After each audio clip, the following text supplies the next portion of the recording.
यह भाषण Baba Saheb Ambedkar writings and speeches Hindi volume 40, पृष्ठ क्रमांक 404 और विषय क्रमांक 328 से लिया गया है। शीर्षक है रोटी से अधिक महत्व स्वाभिमान का है।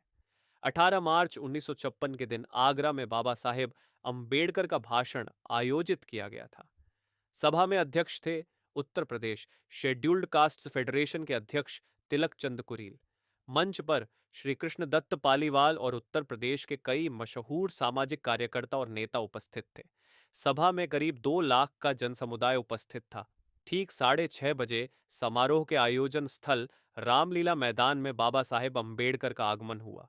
रामलीला मैदान में प्रवेश करते ही अम्बेडकर की जय हो के नारों से आसमान गूंज उठा। केवल आगरा ही नहीं वरन आसपास के गांव शहरों से उनका भाषण सुनने के लिए हजारों की संख्या में अस्पृश्य जन समुदाय वहां इकट्ठा हुआ था। मोटर से उतरने के बाद लाठी के सहारे लोगों का सहारा लेकर उन्हें मंच तक जाना पड़ा, लेकिन भाषण देते वक्त एक स्टूल के सहारे वे खड़े रहे।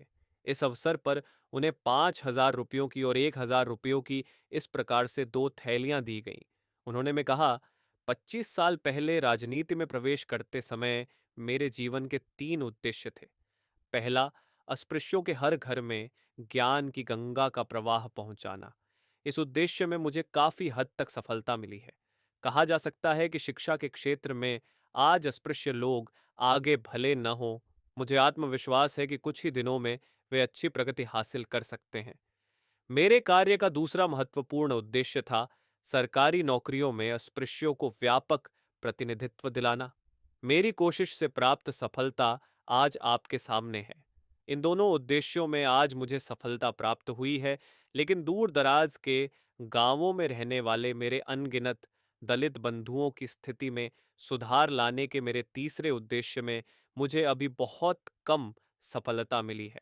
इसीलिए मेरी बची हुई जिंदगी और मेरा पूरा सामर्थ्य मैंने इन अस्पृश्य भाइयों के सर्वांगीण सुधार के लिए व्यतीत करने का निश्चय किया है। जब तक वे खेती छोड़कर शहरों में रहने नहीं आते, तब तक उनके जीवन की स्थितियों में सुधार नहीं आने वाला। हमारे गांवों में रहने वाले इन अस्पृश्यों का अपने पुरखों के गांवों में रहने का मोह अभी खत्म नहीं हुआ है। उन्हें लगता है यही अपनी रोजी रोटी है, लेकिन रोटी से अधिक महत्व सम्मान का होता है। जिन गांवों में उनके साथ कुत्तों जैसा व्यवहार किया जाता है, पग पग पर उन्हें अपमानित किया जाता है, जहां उन्हें अपमानित होकर स्वाभिमान शून्य जीवन जीना पड़ता है। ऐसे गांव किस काम के ग्रामों के अस्पृश्य अपने गांवों से निकलकर वहां चले जाएं जहां प्रति जमीन हो, उस पर कब्जा कर अपनी मालिकता कायम करें। जमीन पर कब्जा करते समय अगर किसी ने टोका तो उनसे साफ साफ कहें कि हम जमीन छोड़ेंगे नहीं, हम सरकार को सही लगान देने के लिए तैयार हैं। नए गांव बसाकर स्वाभिमान से परिपूर्ण इंसानियत भरा जीवन जिए, नए समाज का निर्माण करें, वहां के सभी काम करें। ऐसे गांवों में कोई उन्हें अस्पृश्य कहकर उनके साथ बुरा व्यवहार नहीं कर सकेगा। मेरा स्वास्थ्य ठीक होते ही मैं अस्पृश्यों द्वारा प्रति जमीन पर कब्जा करने की मुहिम चलाने वाला हूं। अपने गरीब और अज्ञानी बंधुओं की सेवा करना पढ़े लिखों का पहला कर्तव्य होता है।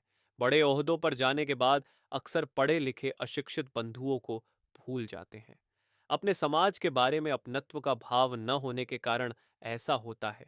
उनके मन में अपने बंधुओं के प्रति तिलमिलाहट नहीं होती, यही इसकी वजह है। धर्म भावना का अभाव भी एक और कारण है। वे अगर अपने अनगिनत बांधुओं की ओर ध्यान नहीं देंगे तो समाज का ह्रास होगा। अन्य किसी भी धर्म से बौद्ध धर्म श्रेष्ठ है। मेरी इच्छा है कि आप सभी मेरे साथ इस वर्ष बौद्ध धर्म को स्वीकार करें। इस बारे में मैं आप पर जबरदस्ती नहीं करूंगा। यह आपकी मर्जी का सवाल है, लेकिन मेरे बौद्ध धर्म स्वीकार करने के बाद मैं अस्पृश्य नहीं रहूंगा। आप सब जब बौद्ध बनेंगे, तब आपके पास आरक्षित जगहों का अधिकार नहीं रहेगा। साथ ही हमें यह भी ध्यान में रखना होगा कि विधानसभा और लोकसभा में आरक्षित जगहों की मियाद संविधान के अनुसार केवल 10 सालों की है। जल्द ही यह मियाद पूरी हो जाएगी। जिंदगी भर आरक्षित जगहें थोड़े ही रहने वाली हैं। आखिर हमें अपने सामर्थ्य के सहारे आगे बढ़ना है। आखिर हमें अपने ही पैरों पर खड़े रहना होगा। आरक्षित जगहों के सहारे हम प्रगति हासिल नहीं कर सकते। बौद्ध बनने के बाद मैं आपका नेतृत्व नहीं कर पाऊंगा और मैं फेडरेशन में भी नहीं रह पाऊंगा।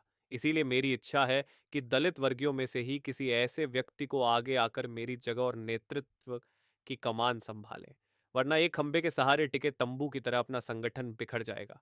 बौद्ध बनने के बाद लेकिन मैं राजनीति से अलग नहीं होऊंगा। केवल शेड्यूल्ड कास्ट्स फेडरेशन के टिकट पर उम्मीदवार बनकर मैं चुनाव नहीं लड़ूंगा। मैं अपने बलबूते चुनाव लड़ूंगा। भले फिर मेरी विजय हो या मुझे हार का सामना करना पड़े, मुझे उसकी फिक्र नहीं। मैं आप लोगों को हक और अधिकार दिलवाने जीवन के अंतिम सांस तक लड़ूंगा। अर्थमंत्री के पास तो नोम तेल बेचने तक की अक्ल नहीं है। जो मिट्टी से जुड़ा काम तक करने की योग्यता नहीं रखते, वे आज एमपी और एमएलए बनकर महीने की 400 रुपयों की तनख्वाह और 21 रुपयों का भत्ता ले रहे हैं।